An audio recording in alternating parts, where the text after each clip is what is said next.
Well, today we've left our mooring by Costa Coffee just under the bridge there, and we are now filling with water.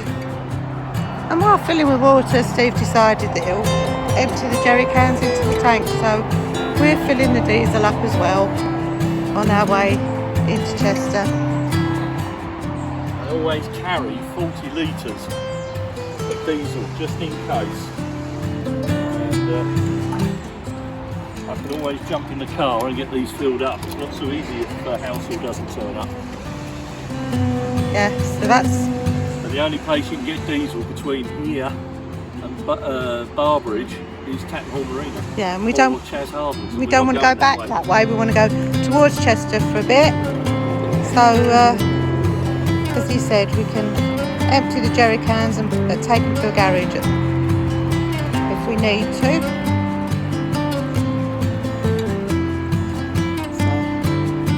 What's that one? That's a 10 litre. 10 litre. We're hoping to get the 40 litres in the tank, yeah, but we shall see. We will. I've cut Steve's head off now.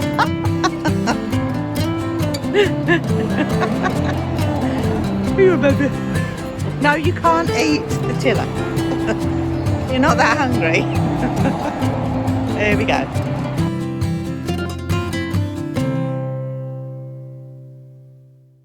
Well, that's it. We've left the mooring now at Costa Coffee. We've stopped, filled up with water, and as you saw, while we were filling up with water, I managed to fill up the diesel tank with diesel from our jerry cans. I like to keep jerry cans on board just in case, you never know. And with the lock closures coming up over winter, it's not going to be that easy for coal boats to get to us, so the jerry cans are going to come into their own. But we're now heading to the first lock, which is Christleton Lock, and we've been blessed to have Lockie Ian with us this morning. He's helping us out, so we really appreciate your help, Ian. I know some people don't appreciate what you do, but we really do, so thank you so much. It makes Chris's life so much easier. So there you go, folks, enjoy the cruise.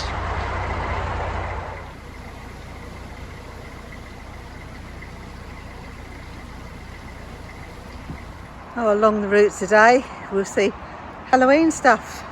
They've got their pumpkins and their ghost out, and further up there they've got some pumpkins out.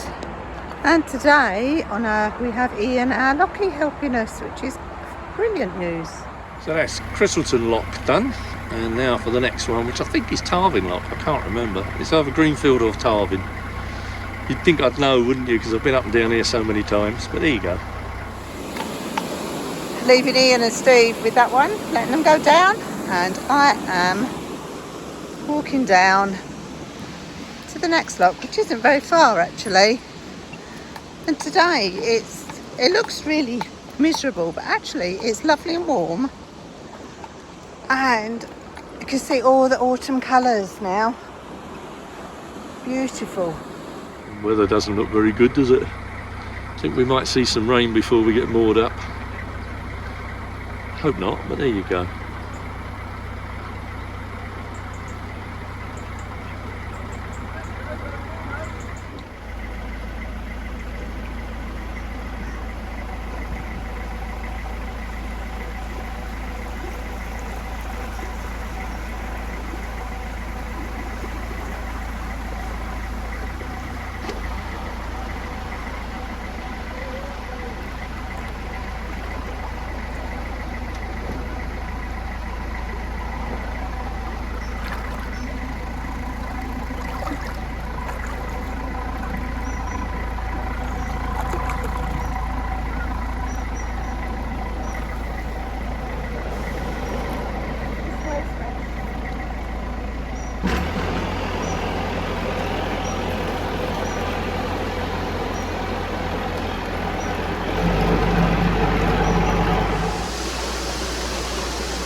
You may be wondering why we're heading back into Chester yet again. Well, to be honest with you, we're winter cruising now. At the end of this month, we start to do winter moorings, which is, no matter where you are, it's 14 days. Now, the tow paths, as you can see behind us, is so much better than further south. So we're heading up into Chester yet again, purely because of the tow paths, but also because we're still waiting for news on Chris's operation. And we've got the dentist next week. And we've got this week. This week we've got the dentist, yes. So all these sort of things are sort of really sort of locking us up this end of the canal at the moment, which doesn't help with vlogging. No. Because we haven't really got that much to vlog about. We can't get past Middleworth, which after the 6th of November, because that's closed. Yeah. So it's Chester, Shroppy and the Llangollen. Yeah, for the winter, I think. Yeah, I think we might be going up the Llangollen next after this, so we'll see. We'll see. Quite like the Llangollen. Like whether we'll go right the way up into Llangollen itself. No, because the aqueduct's closed. Yeah, now. The aqueduct's closed. That's the point. Yeah, I forgot about that. So. And some of the locks are closed as well. So this is one of the problems you have at winter cruising is you can't go anywhere. They need to do the maintenance though. But they do need to do the maintenance, and I'd rather not go anywhere and get the maintenance done than have the canals closed all year round. And it gives us the opportunity to decorate the bungalow. Yeah, I can finish decorating the bungalow and now. see the girls more.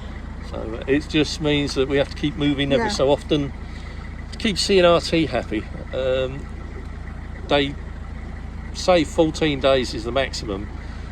Personally, I think that's a little bit unfair when they've got half the network shut down for maintenance. I think they should do away with that rule altogether, personally. But there you go. Make it a month. You can't move. Yeah. I mean, once we get down into the basin, if they close the Northgate locks, we're stuck. That's it. But we've got facilities. But there's facilities down there, and that's another reason for heading down there, because we do need a pump out. We do.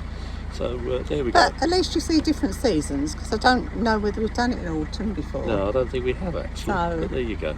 Right, my arm's starting to ache. So. Yeah, the lock's coming up. And the lock's coming up again as well. Number 3 coming up, and Ian's got it all ready for us. We're going to go straight in. So this is where Ian comes into his own, because he can go on ahead and set the next lock for us. And so much easier. We've done, well, we will have done 3 locks in half the time it would have taken just the 2 of us. So we're really grateful to Ian. Now in Tarvin Road lock, and this is the one with one of the few Lensman's huts. We noticed there's one up at Tilston and a couple of logs back. Well, this is the next one, and I think, as far as I know, there's only these 2. So if you recall, the Lensman hut was where the lock keepers used to work, and they became their own little workshops where they used to maintain the canals and the locks themselves, and that would have been their hut to go in. But very different from the days of old with the new modern cricket pitch now. Well, I should imagine the cricket season's all over now, I think. Ian warned me about this one leaking badly. The lock is barely emptied, and just look at that.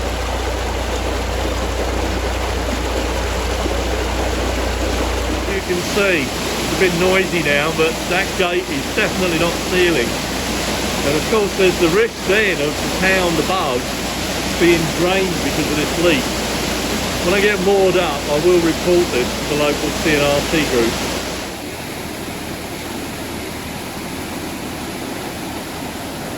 He's come to pick me up.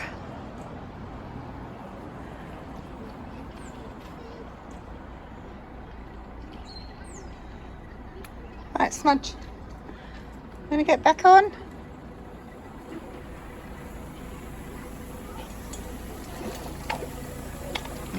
Well, we've got to step up this one. Actually waiting now. There's a boat coming up the lock on the way up from Chester.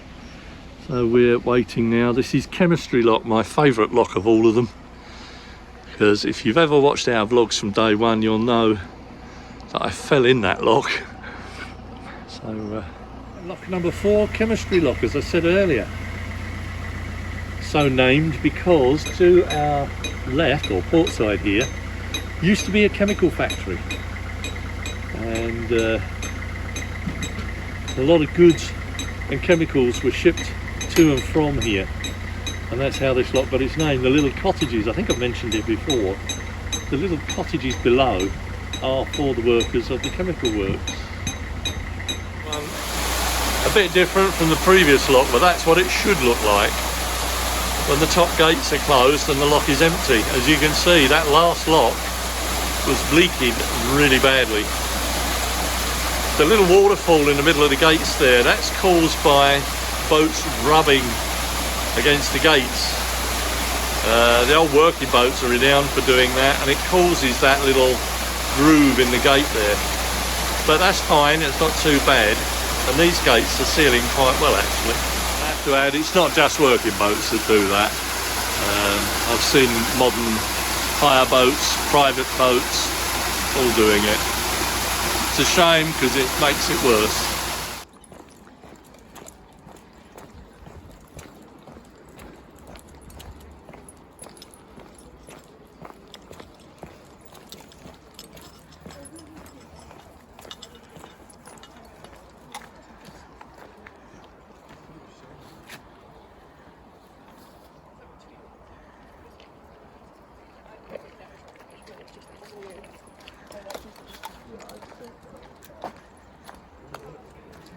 I love the reflection of those little cottages in the canal. There's Smudge. We're walking down to the next lock while Ian and Steve finish chemistry lock.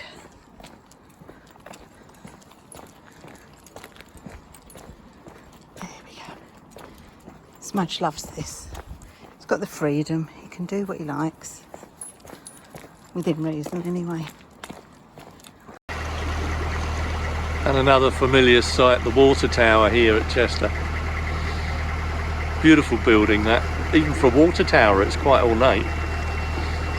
I did mention about it the last time we were up, so if you want to find out more, have a look at one of our last vlogs where we were in Chester, and I think I explained in a bit more detail about that and these lovely little cottages.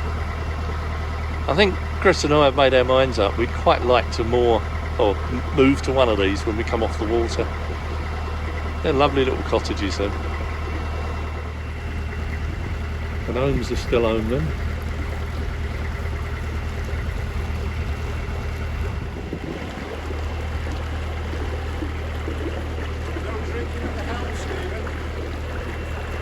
We watched these buildings being built from the ground up. Every time we came down Chester they progressed on a little bit more.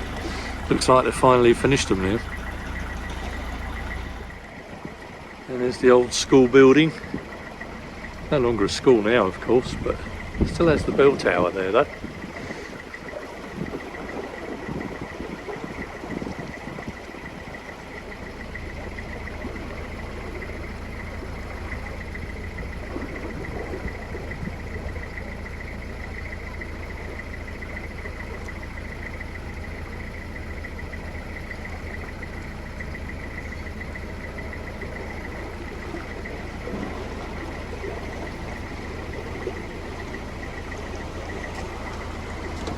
This is Hall Lane. We're making really good time. Hall Lane lock. It's the last lock before the staircase locks at Northwich. We've just been told by another boater there are lockies on, so we might be doing the Northgate locks. We'll see.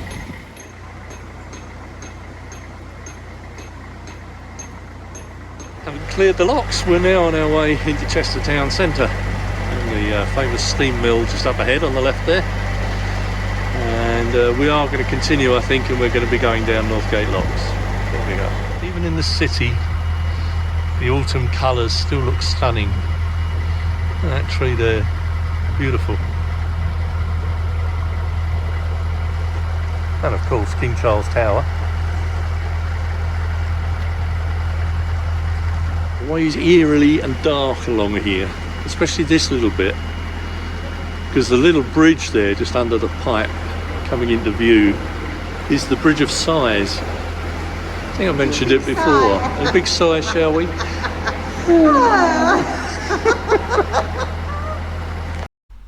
Seriously though, if you were unfortunate enough You could walk on the bridge of size in Chester in the late 18th century. Back then, of course, the bridge led from the Northgate gaol, or jail, across the Shropshire Union Canal to a chapel in Bluecoat School. Condemned prisoners would cross the bridge to receive the last rites before their execution, some of them sighing, knowing what was to come, hence the name Bridge of Sighs. The bridge used to have an iron railing to prevent prisoners from escaping, and the Northgate gaol was on the right and the school chapel on the left. That looks low. Does look low, doesn't it? Looks low here. I'm on my perch. Right. Do you like her perch? I do like my perch. It's nice to be able to sit out though, isn't it? Well, it's lovely. Yeah. Makes a change to cruise and it not rain on us. For the end of October is a glorious day. It absolutely is. Yeah, it's a beautiful cruise today. We've really enjoyed it. I'm just keeping my fingers crossed that there's still lockies on. Otherwise it's hard work. I hate to say it, Chris. I don't think there is any. The shed's locked up by the look of it. We'll see. Oh, yeah. Somebody's working the lock, so The paddle's up. yeah. Hope someone's coming up. Yeah, with a bit of luck. Hockey dog. I'll put a camera down and we'll get us into the lock. Just spotted a lockie. Yeah, lockies on our side today. Not luck, lock. Look, lockies. And finally, Northgate locks. Top chamber, this one. But, not a lot to see at this one. It's where we've just come from. That's Chester Town Centre back that way. And rubbish disposal in there.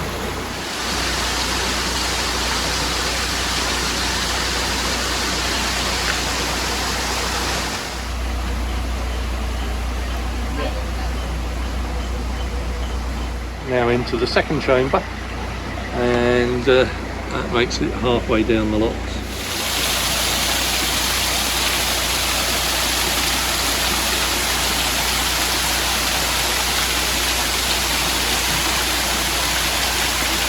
And the bottom chamber of the three, and our two lockies have been really helpful today, so we're really grateful to them.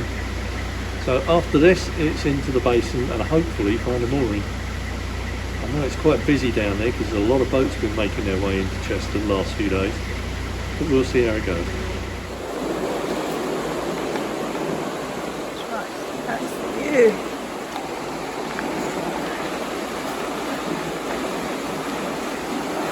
Bottom of the Northgate locks.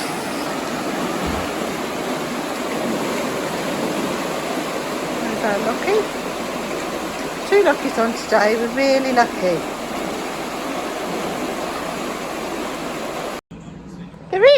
There is a mooring. Yeah.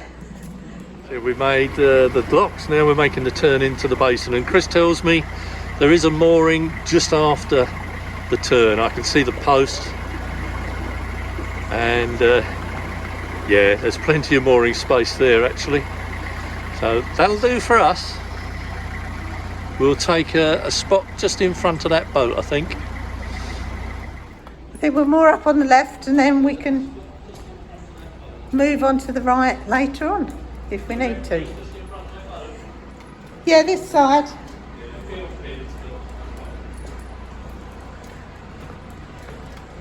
So.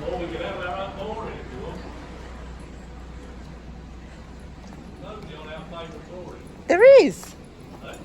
There's a boat on it. Yeah. There we go. This is a surprise. Well, I think that will do us nicely. I half do the ropes and then Steve finishes them off. But up there is a swan. Just hope Smudge leaves it alone. Well, this is us. We've made it down into the basin now, and we're going to be here for a few days now. Lucky to get a mooring. The basin's fairly empty today. I don't quite know why, but you know, it'll do for me. That's it for this one, folks. I hope you enjoyed our little cruise into Chester. Do join us next week when we actually look round this historic Roman city. And of course, before we go, we must say another thank you to our Patreons and YouTube channel members. We really do appreciate your support.